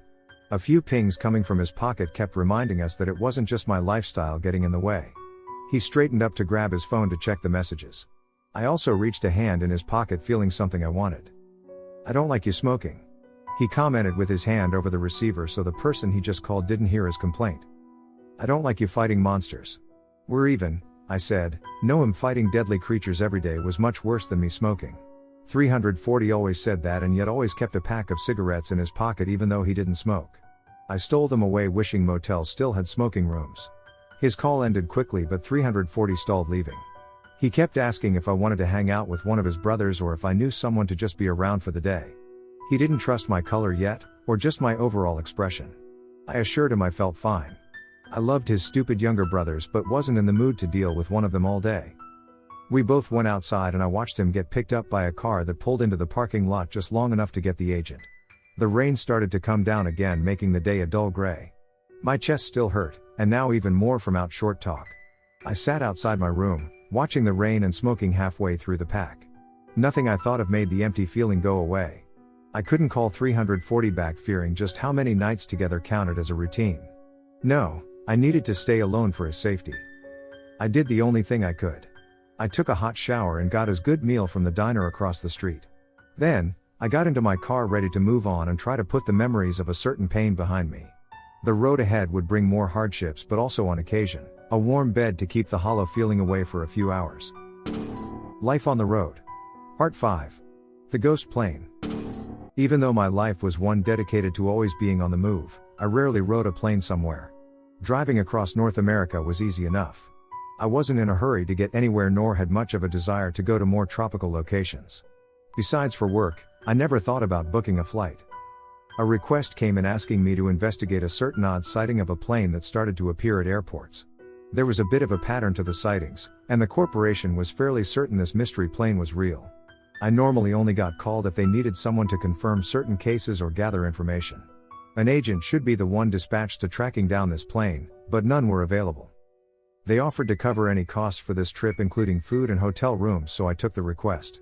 My new job was to hang around airports waiting for what they dubbed the ghost plane to appear and then try to board it. From what I've been told, pilots saw the plane appear out of thin air at daybreak. Some thought the ghost plane may crash into their plane, causing a bit of a shock to the passengers when they moved off course trying to avoid something that wasn't there. A few people even were able to get on the empty ghost plane. They were the only ones on the flight, not even the attendants.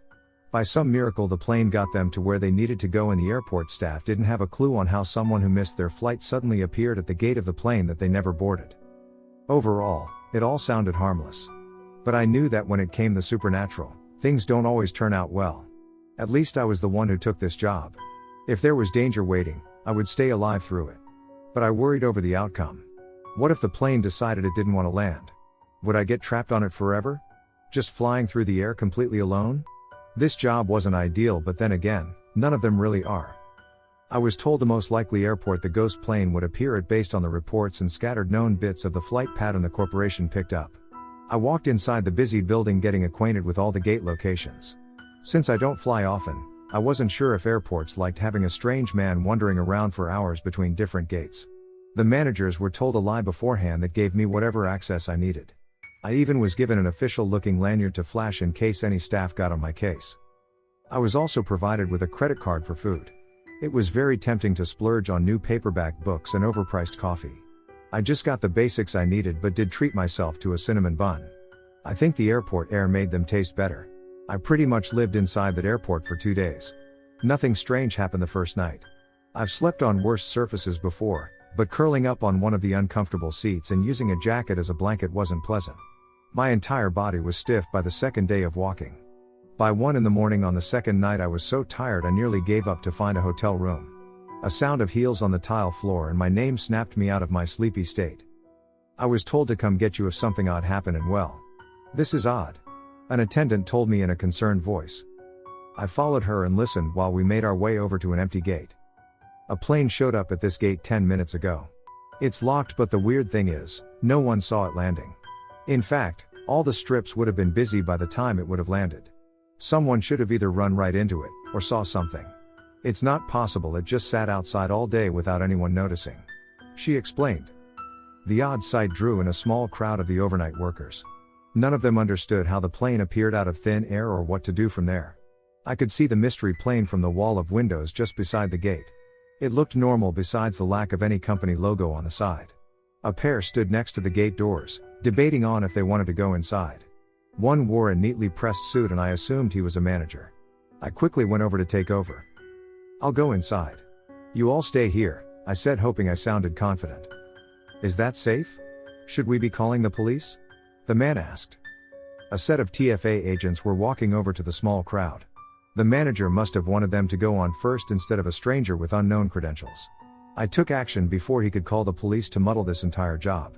I walked through the hallway, the manager and some people calling me back. I waved a hand over my shoulder but didn't look at them to let them see how scared I felt walking towards the mystery plane. I know what I'm doing.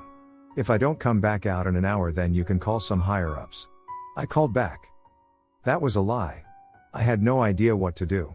I should have called in a real agent to deal with this. But they were on short supply and wouldn't get here fast enough. The plane could disappear at any time. Plus, more people might see the mystery plane, causing the cover-up to be more of a hassle. No, I needed to do what I could to deal with the problem. Even if I didn't know what just yet. I stopped at the end of the short hallway expecting a locked door on the other side. The girl who got me did say the plan was locked. Instead, I stared at an open door, the entrance inviting me inside. I took a second to push down my fear, then walked onto the plane. After all, people had been on an empty flight without any issues. Why would my flight be any different? I didn't get very far inside when the door shut on its own behind me. I nearly was knocked off my feet by the entire plane shifting suddenly. I caught myself on a seat and was helpless to stop the massive steel monster from starting to slowly move down the runway. This was bad. Very bad. Why the hell did I agree to this job? I tried the door in vain, then start to run down the aisleway looking for any possible way out. By the time I went up and down the entire plane, we were already in the air. I saw the lights of the city below through the small windows as I raced past. There was no one besides myself. No luggage, nothing useful. I found a few emergency doors that refused to open no matter how hard I tried. I checked my phone to see if I could call for help. The screen flickered in a way that made my stomach drop. Phones and magic did not mix at all. I've been through enough broken and fried cell phones to know what one looked like when it was suffering from being shorted out from magic in the air. I knew that this plane wasn't normal, but I never would have assumed it held so much power to kill a cell phone given to me by the corporation. They made it to hold up around monsters who oozed power, and yet this plane bricked it. Even a normal person who didn't have a clue about magic could feel the power in the plane. I got uneasy right away. This was officially above my pay grade. Since I already was there, I might as well look around. I don't fly often. I really didn't know what planes looked like on the onside beside a long row of seats. I started from the back to the front, checking every corner I could see. The bathrooms ran just fine, at least I wouldn't die of thirst. The small kitchen area held some food and drinks. At least enough food for a few weeks. God, would I get stuck here for that long? I really didn't want that to be the case. Unable to help myself, I found a seat in first class to sit down and check my phone again. I wouldn't be able to be in a seat like this anytime soon. I might as well take the chance when I had it. Aside from the normal sounds of the massive machine, there wasn't any other noise. I looked out the window seeing nothing but darkness. We did take off in the middle of the night. The sun wouldn't rise for a few more hours, trapping me in the dark. Even if I could see outside, I wouldn't know where we were headed. I wasted time trying to open the cockpit without any luck. There wasn't much to do on an empty plane. I stole a soda from the kitchen area to look around a second time with. For some reason, the idea to narrate my actions came to mind. I doubted anyone would be listening. But just in case, this might alert whatever creature made this plane suddenly appear that they picked up someone. This is pretty boring, you know. Nothing to do. I didn't even find those little peanuts. Have they stopped giving them out? I asked, not expecting an answer. I sighed, hearing no response. I kept talking to myself about nothing much. Another idea came to mind. Normally when I mentioned I worked with the corporation, creatures reacted. They were either afraid of it, or hated agents for pretty valid reasons. I also got some negative responses when I said some creatures looked cute. But I wasn't that weird to think planes could be attractive. I had some odd tastes, but not that weird. Hey, so, I work for the corporation. We just want to know what you're doing and all that. If you could answer.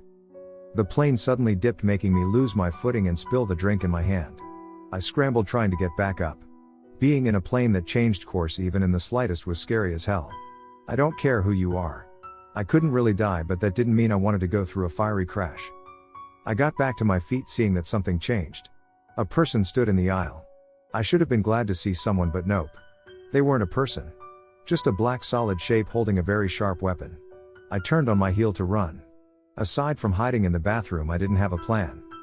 Another black shape cut off my path towards my only safe spot in the entire damn plane. Turning around wasn't an option. I ran past the newly formed figure, barely squeezing past it. Thank God I often didn't have the money to spend on 3 good meals a day. I thought I saw a second bathroom near first class. I just needed to keep running. My heart hammered through my chest from the short sprint. The plane dipped, causing my feet to slip again. So many of those dark passengers appeared out of the floor in between seats. When I fell, I landed on one that halfway crawled out of the floor. With the dark knife it held point upwards. I felt the blade slide into my stomach, and thought I saw an expression of shock on the blank face. Due to adrenaline, I didn't feel the pain. I steadied myself, holding the knife still as I ran. My body slammed against the cockpit door, unaware of how I got there. My head swam from shock and fear. Within seconds those figures would overtake me. I stood helpless, watching them press onwards. The door opened, making me spill inside the small space. I quickly closed the door, locking it with shaking hands. Blood from the stab wound poured down my leg. The knife disappeared after being too far away from the host. I looked over my shoulder to see someone sitting in one of the seats. I collapsed in the other, light-headed from lack of blood and pain. I glanced over at the pilot, expecting him to be like the ones outside. Instead, he just looked like any regular person you might meet on the street. I placed a hand over my wound, trying in vain to keep pressure on it. I knew I was going to die. I just hope we landed before then.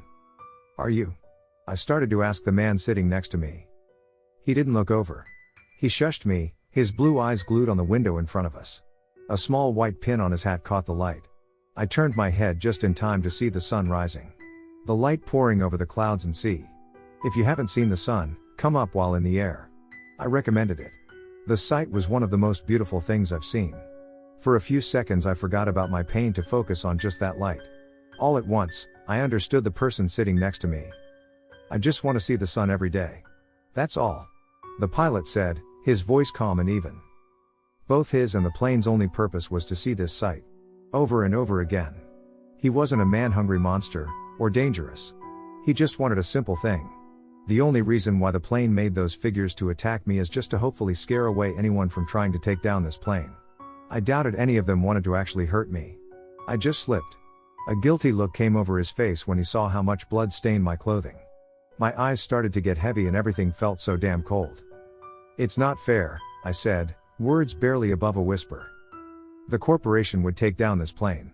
He risked getting in the path of another in flight, either crashing it or spreading rumors certain people didn't want out. Supernatural things and humans didn't mix, no matter how harmless their intentions may be. I'm landing shortly.